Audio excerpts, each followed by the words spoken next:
Here's Minority Leader Chuck Schumer. This is the most important Supreme Court vacancy for this country in at least a generation. Nothing less than the fate of our health care system, reproductive rights for women, and countless other protections for middle-class Americans are at stake. Will Republicans and President Trump nominate and vote for someone who will preserve protections for people with pre-existing conditions? Or will they support a justice who will put health insurance companies over patients or put the federal government between a woman and her doctor?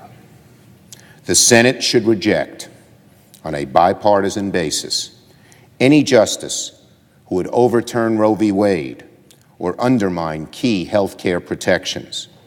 The Senate should reject anyone who will instinctively side with powerful special interests over the interests of average Americans.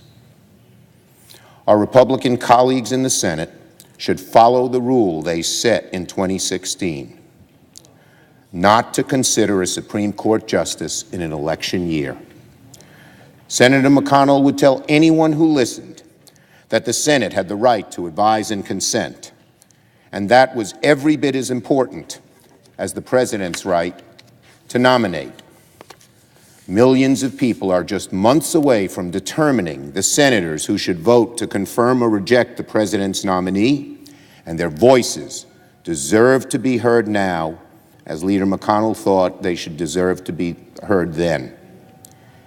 Anything but that would be the absolute height of hypocrisy. People from all across America should realize that their rights and opportunities are threatened. Americans should make their voices heard loudly, clearly, and consistently. Americans should make it clear that they will not tolerate a nominee chosen from President Trump's preordained list, selected by powerful special interests, who will reverse the progress we have made over the decades. I yield the floor. All right, so Leader Schumer there, again saying we should have X, Y, and Z, but back to our original point, Gloria Borger, over to you. It's the 51 votes, and what leverage did Democrats even have? I guess he has to say something. Well, they don't have any leverage. I think what he's trying to do is outline the stakes that we've all been talking about. And he, of course, talked about the Affordable Care Act, talked about pre-existing conditions. Roe v. Wade. Talked about Roe v. Wade, as we've been talking about, and also said that the list that the president put out during the election was a list that was put together by special interests, which is true because it was conservative. It was conservative groups who handed the president a list of people and said, well, these judges would be okay by us. They'd pass our litmus test. So the Democrats are going to fight, but Chuck Schumer is a realist here, and he knows that all he can do is make his political arguments right now because he doesn't have the filibuster. Laura, what do you think?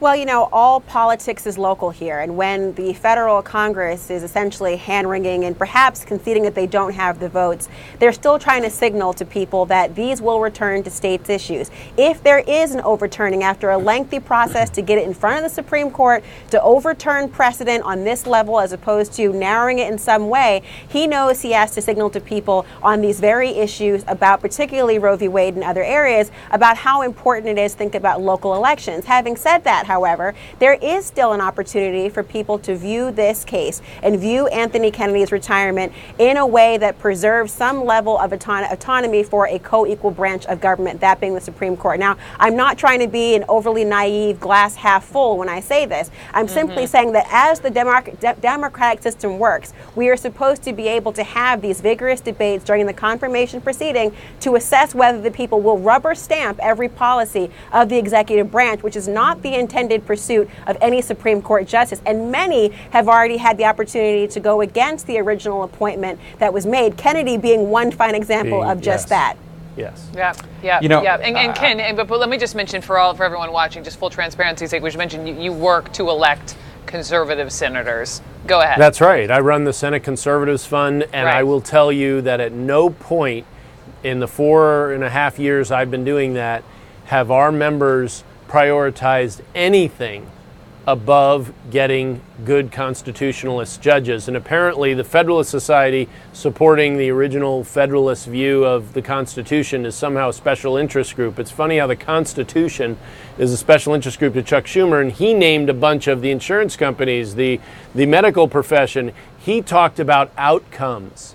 He talked about outcomes. He wants a judge that doesn't care what the law is, but wants a judge that will institute his outcomes regardless of the law. That is a major difference between what I expect we're going to see from President Trump, like a Neil Gorsuch, who, by the way, did not rubber stamp this president. He ruled against him a number of times in the last year, and what Chuck Schumer would want. That is a stark difference, and it'll play out in our elections this fall.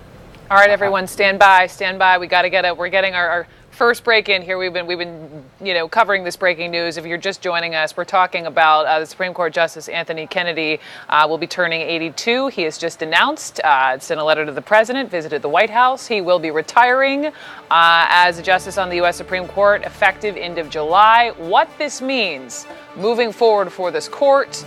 Will we have a new justice before the all-important midterm election this November? I'm Brooke Baldwin. You are watching CNN.